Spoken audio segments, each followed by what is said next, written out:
میرے آقا نے ان کی اس پیشکش کو ٹھکرا کر کے 25 سال کی عمر میں 40 سال کی بیوہ سے نکاح فرمایا تھا۔ یہ حضور پاک صلی اللہ تعالی علیہ وسلم نے عورتوں کے حقوق نہیں بیان فرمائے، اور آخری خطبے میں بھی حضور نے یہ حقوق بیان کیے اپنے جانے سے پہلے عورتوں، اور وہ 5 زنجیروں کو کاٹ کر کے اسلام نے عورت کا زیور بنا دیا۔ عورتوں کے حقوق پر بات کرنے والی بہت ساری تنظیمیں ذرا تاریخ پڑھ کر کے دیکھو، دور کیوں جائیں، جس ملک میں ہم جی رہے ہیں یہاں ستی کی رسم ہوا کرتی تھی، یعنی کسی کا پتی مر گیا ہو تو عورت کو جینے کا حق نہیں تھا، بلکہ ستی ایک ایسی رسم تھی، ایسے ایک رسم کا نام ہے کہ شوہر کے انتقال کے بعد زندہ عورت کو بھی جلا دیا جاتا تھا، عورت کو بھی جل جانا تھا۔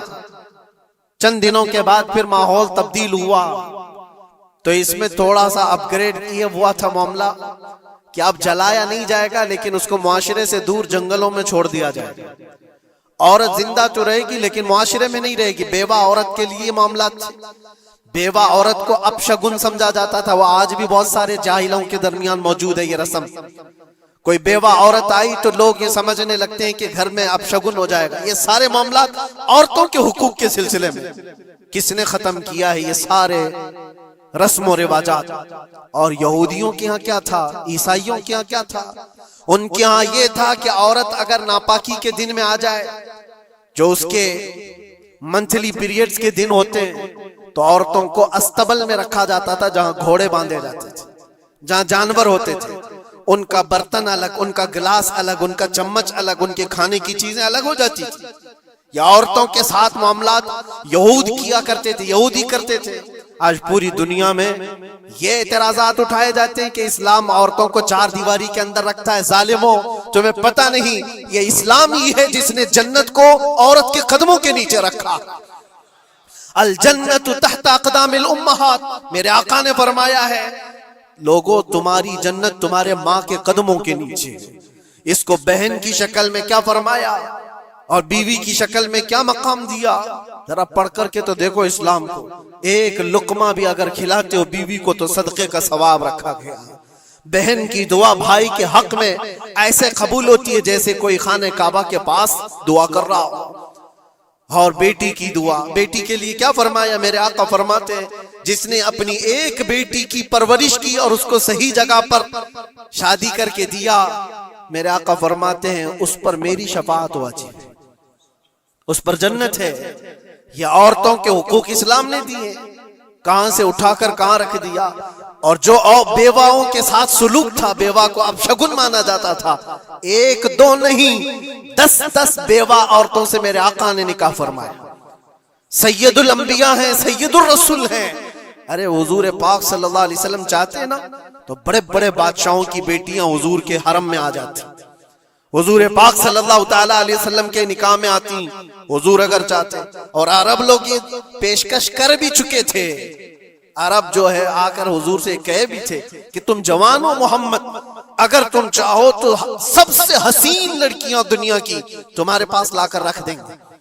سب سے حسین لڑکیاں، سب سے مالدار لڑکیاں، کسی بادشاہ کی بیٹی ہو یا کسی بہت بڑے امیر ذاتی ہو، کوئی امیر ذاتی ہو، دوشیزہ ہو، تمہارے ہاں لا کر رکھ دیں گے۔ عربوں نے کہا تھا بس ایک شرط ہے، تم یہ دین کی دعوت دینا چھوڑ دو، تم یہ اسلام کی بات کرنا چھوڑ دو، تمہارے لیے ہر طرح کا حسن لا کر رکھ دیا جائے گا۔ میرے آقا نے ان کی اس پیشکش کو ٹھکرا کر کے 25 سال کی عمر میں 40 سال کی بیوہ سے نکاح فرمایا تھا۔ یہ حضور پاک صلی اللہ تعالی علیہ وسلم نے عورتوں کے حقوق نہیں بیان فرمائے، اور آخری خطبے میں بھی حضور نے یہ حقوق بیان کیے اپنے جانے سے پہلے۔ عورتوں کے معاملات میں تم کو اللہ سے ڈراتا ہوں کہ ان کے ساتھ حسن سلوک کرو۔ اسلام میں کوئی چیز باقی نہیں چھوڑی حضور۔ یہ آخری خطبہ تھا حضور کا آج کے دن، عرفہ کے دن حضور نے یہ فرمایا تھا کہ آج کے دن میں اعلان کرتا ہوں کوئی گورا کالے سے افضل نہیں، کوئی عربی اجمی سے افضل نہیں، تم سب کے سب کلکم من آدم و آدم من تراب، تم سب کے سب آدم سے پیدا کیے گئے ہو اور آدم کو مٹی سے بنایا گیا۔ یہ حضور پاک صلی اللہ علیہ وسلم نے فرمایا ایکویلٹی، برابری، یکساں حقوق، دنیا جو کہتی ہے کہ سب کو برابر کے حقوق ہونا چاہیے، سب ڈھکوسلے ہیں، دعوے ہیں، کسی کے ہاں کوئی برابری نہیں۔ برابری کس کو کہتے ہیں پتہ ہے؟ برابری اس کو کہتے ہیں کہ ایران سے کسرا کا کوئی قاصد آیا تھا مدینے میں حضرت عمر کے زمانے میں، یہ ڈھونڈنے کے لیے کہ بادشاہ کا محل کہاں ہے۔ مدینے میں لوگوں سے پوچھا کہ تمہارا بادشاہ رہتا کہاں ہے؟ تو لوگ ہنس کر کے کہے ہمارا بادشاہ ہوتا ہی نہیں۔ کہا پھر کیا ہوتا ہے؟ کہا امیر المومنین۔ کہا اچھا وہی امیر المومنین، اس کا محل کہاں ہوتا ہے؟ پھر لوگ ہنس پڑے، کہا اس کا محل نہیں ہوتا ہے، اس کا محل ہی نہیں ہوتا ہے۔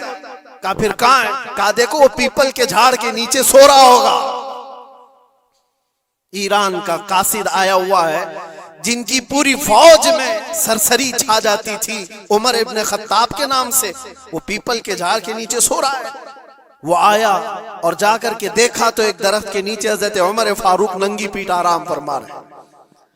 برابری کی بات یہ دنیا کرتی ہے لیکن کوئی ایکویلٹی کسی کا نہیں ہے۔ ہم نے بہت سارے ملک دیکھے، بہت ساری جگہوں پر ہم نے دیکھا ہے امیروں کے لیے الگ قانون ہے، غریبوں کے لیے الگ قانون ہے۔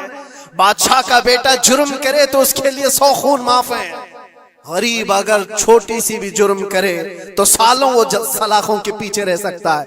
یہ ایکویلٹی کی بات دنیا کرتی ہے، اور اسلام جس ایکویلٹی کی بات کرتا ہے وہ کیا ہے؟ نبی پاک صلی اللہ تعالی علیہ وسلم اپنے آخری دنوں میں، یہ آخری دن ہے، صحابہ کو جمع کر کے فرماتے ہیں کہ میرے جانے کا دن قریب آ چکے، تم میں سے کسی کا کوئی حق باقی ہے تو مجھ سے لے سکتا ہے، کوئی حق باقی ہے۔ وہ سید الانبیاء ہے جن کی ایک زبان پر اللہ تبارک و تعالیٰ کسی کو جنت عطا کرے، وہ رسول کہتا ہے کہ تم میں سے کسی کو کوئی حق باقی ہے تو لے سکتا ہے۔ صحابہ خاموش تھے لیکن ایک صحابی کھڑے ہو گئے، کہا میرا ایک حق باقی ہے۔ ایسا بھی ایک دین ہے، حضور سے کہتے میرا حق باقی ہے۔ حضور نے فرمایا کیا باقی آج لے سکتے ہو؟ انہوں نے کہا پیسہ نہیں، دولت نہیں۔ ایک بار یاد ہے جنگ میں جانے کے وقت آپ صفیں درست کر رہے تھے، صفیں درست کرتے ہوئے میں تھوڑا صف سے آگے آ گیا تھا اور آپ کے ہاتھ میں چھڑی تھی اور آپ نے مجھے چھڑی سے مارا تھا اور میں آج وہ بدلہ لینا چاہتا ہوں۔ اللہ اکبر، رونگٹے کھڑے ہو جاتے ہیں سن کر۔ انہوں نے جیسے ہی کہا صحابہ کی گردنیں تن گئی۔ کہا کون ہے جو سید الانبیاء سے بدلے کی بات کرتا ہے؟ حضرت عمر تلوار نکالتے، حضور نے فرمایا خاموش عمر، یہ اسلام ہے، یہ اسلام ہے، اندر رکھو۔ اور صحابی سے کہا اجازت ہے تم بدلہ لے سکتے ہو۔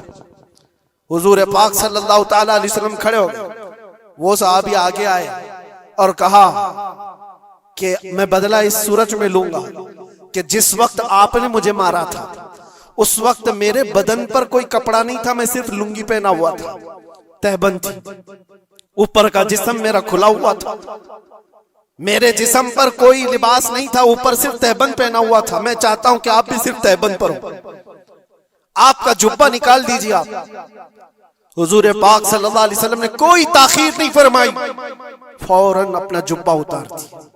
صحابہ دیکھ کر کے حیرت زدہ تھے، سب کے جسموں پر کپ کپی تھی، یہ کون بندہ ہے؟ محبوب خدا کی بارگاہ میں اس طرح کی بات کرتا ہے؟ اللہ تبارک و تعالی جس کے لیے حکم فرمائے، جبرائیل جس کے قدموں کا بوسہ لے، آج وہ سید الانبیاء کے سامنے بدلے کی بات کر رہے ہیں۔ سب حیرت زدہ تھے لیکن فرمان تھا مصطفیٰ کا، کسی نے کچھ نہیں کہا۔ حضور نے جبہ اٹھا دیا، وہ صحابی بڑھ کر کے آئے، پیچھے کی طرف آئے اور حضور پاک کے دو کندھوں کے بیچ میں جو مہر نبوت تھی اس کو چوم کر کے بوسے لینے لگے اور کہا فزت برب الکعبہ، رب کعبہ کی قسم میں اپنی مراد کو پہنچ گئے۔